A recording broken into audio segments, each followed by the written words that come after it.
Damn weird.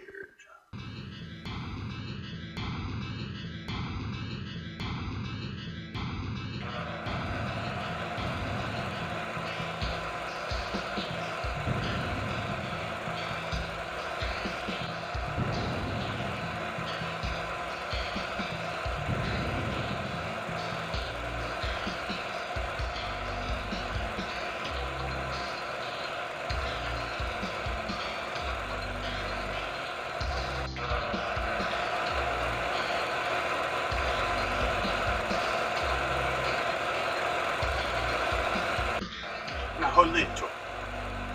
Press coverage for the proposed lake monster of Patagonia began in 1922, but reports of Nahuelito date back just to the last decade of the 20th century. The Buenos Aires Zoo has been attempting to collect evidence of a plesiosaur in Argentina's Patagonia Lake since 1922, under the patronage of Clement Onelli, but no consequential evidence was found. The small lake where the presence of the creature was claimed is known today as Laguna del Plesiosaurio. On April 17, 2006, the local newspaper El Cordillerano reported that an anonymous photographer dropped off 2 pictures of what he said was Nahuelito, with a note that read, "It is not a twisted tree trunk. It is not a wave.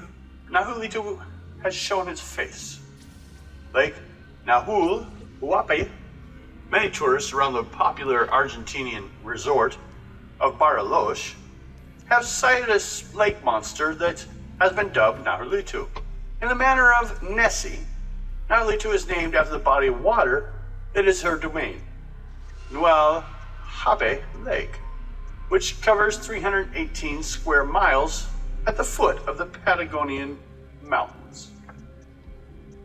Nahuelito has occasionally been visible for several minutes on the surface of the lake and has been sighted by scores of tourists and locals. Descriptions have varied from that of a giant water snake with humps and fish-like fins to a swan with a snake's head, the overturned hull of a boat, and the stump of a tree. Estimates of the creature's length range from 15 to 150 feet. Nahuelito is said to have surfaced only in the summer when the wind is still. Witnesses say that the sudden swell of water and a shooting spray precede the surfacing of the creature. There are many resorts in the mountains of southern Argentina. Bariloche Resort hosts 100,000 tourists in summer seasons and has many in the winter. The largest group of Nahuelito's sightings was at the beginning of March, coinciding with the tourist season. The population of the resort areas have taken Nahuelito in unexpected ways. The possibilities for exploitation have not escaped the locals' notice. Nahuelito t-shirts and posters are common sights from around the resort. Nahuelito has become an Argentinian media star, as the summer vacations in Patagonia coincides with the slow news silly season. The first films of the creature, showing little more than lines and ripples in the water, have been shown many times on many news shows. They are said to provide little information as to Nahuelito's appearance. Patagonia, with its mountainous and desolate regions, has been home to many tales of monstrous animals, and the notion of a Patagonian lake monster is not a new one. Patagonian Indians told of a huge lake-dwelling creature without head, legs, or tail. The Patagonian plesiosaur has been in the public consciousness since the early 1920s. Peter Costello, in his book Search for Lake Monsters, Granada Publishing Limited, St. Albans, Hertz, 1975, points out that 11 years before Nessie came to the world's attention, the search for a Patagonian plesiosaur made international news. In 1922, Dr. Clemente Onelli, director of Buenos Aires Zoo, received a report of huge tracks and crushed bushes and undergrowth leading to an unnamed lake shore. And according to the account, in the middle of the lake was a monster. The well-regarded informant, an American gold prospector named Martin Sheffield, saw an animal with a huge neck like a swan, and the movement made me suppose the beast to have a body that of a crocodile. The swan-like neck mentioned here in the element of a number of contemporary Nahuelito sightings, as well in Arthur Conan Doyle's The Lost World, which was serialized in The Stand in 1912. While the characters described a lake monster he once sighted as a creature with a huge swan and clumsy body and a highly flexible neck. The inevitable conclusion, the inevitable circular question of whether life is imitating art or is art imitating life, or some permutation thereof, comes to the forefront in cases such as this. Costello felt that The Lost World inevitably colored popular ideas and set the stage for the 1922 Patagonian plesiosaur debut. Onelli had been receiving sporadic reports of an unknown creature since 1897, and with information he now had as a result of the Sheffield sightings, he was determined to mount an expedition to find the monster. The expedition, which was led by Jose Sihagi, superintendent of the zoo, was unsuccessful, causing Leonard Matter in the July 1922 issue of Scientific American to conclude that the plesiosaur, if it existed, appears to have fled to parts unknown. One interesting aspect of the ill-fated expedition was the conservationist attitude some Argentinians had towards the monster, foreshadowing the efforts of Jose W. Zarzinski and Jacques Bosvert with Champ and Mempher, respectively, both of which are now protected by law. In 1922, Dr. Albarin, president of the Society for the Protection of Animals, petitioned the Minister of the Interior to refuse permits to the expeditions on the grounds that the creature in question came under laws forbidding and hunting of rare animals. The expedition was carrying dynamite to mine the lake and elephant rifles. While the expedition permits were not refused, there was some question to whether permits had been granted or not. There were cross signals. The expedition, now far from the Patagonian lake region, stopped until the permit questions were settled. And the confusion and the press criticism surrounding it seriously damaged the image of the expedition. Nahuelito sightings predate both the Lost World and the 1922 Patagonian plesiosaur search.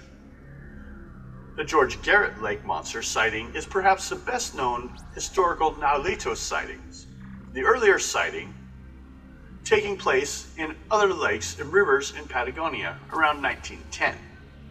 Garrett was managing a company on Lake Nahuhuapi when the brief incident supposedly occurred. Garrett provided the following description to the Toronto Globe at the height of the 1922 Patagonian plesiosaur controversy. We were beating windward up an inlet called Pass Coitru, which bounded peninsula. This inlet was about 5 miles in length, a mile or so in width, and an unfathomable depth. Just as we were near the rocky shore of the peninsula, before tacking, I happened to look astern towards the center of the inlet, and to my great surprise, I saw about a quarter and a mile up leeward an object which appeared to be 15 to 20 feet in diameter, and perhaps 6 feet above the water. After a few minutes, the monster disappeared. On mentioning my experience to my neighbors, Garrett continued. They said the Indians often spoke of an immense water animal they had seen from time to time. The news story recounts that Garrett's sighting ran in the Globe of April 6, 1922. Thus the story was told in retrospect, some 12 years after the event. The plesiosaur theory is one of the main being bandied about in the press. It is such a creature whose smiling countenance gazes out from the tourist posters. While living dinosaur explanation is the most prevalent one, there are several other less popular theories making their rounds in Argentina. Of interest to those who have been following the mystery submarine phenomenon is a local belief that an unknown sub is prowling the lake's depth. For those readers unfamiliar with the phenomenon and the folklore implications with regards to aquatic monsters, One of the essential notions expressed by the proponents for this is that the mystery submarine is a modern manifestation of the aquatic monster, a cultural variant on the water monster. Patagonia is no stranger to mystery subs. In February 1960, the Argentine Navy chased an unidentified undersea object for 18 days, never finding the strange intruder. The now chic monster mystery sub connection was not lost on the press at the time. Newsweek opened its February 22, 1960 feature on the mystery sub entitled The Willie Watson. Thusly, was it a whale or an amphibious flying saucer or the Loch Ness Monster gone astray?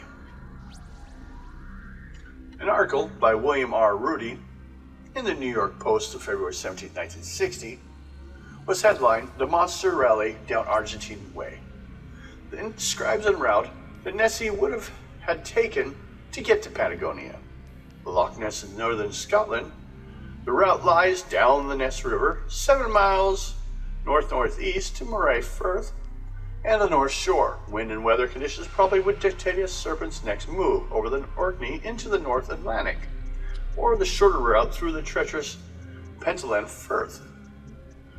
Once the North Atlantic is a virtual straight run, some 8,000 miles south-southwest to the cold waters of Golfo Nuevo on the lower Argentine coast. The article's illustrations visually expresses the theme as it depicts a caricatured sea serpent monster on the surface of the water in proximity to a battleship dropping death darts. Also making the rounds is a third theory argumented that the growing water augmenting the growing body of strange lore surrounding the nuclear power. Some Argentines are wondering if Nahuelito could be the result of a nuclear experimentation by German scientists during the Peron regime in 1950. Those interested with almost any aspect of lake monster study will find something of interest in the case of Nahuelito. The lake Nahuelito monster and her Patagonian relations may have been the first possible real creatures linked in the public consciousness with the plesiosaur, an image that is as popular as more and more time goes by. Whether fact or fiction, some surreal combination of the two, one thing is certain: Nahuelito is here to stay. We'll be hearing much more about her in the future. Thank you.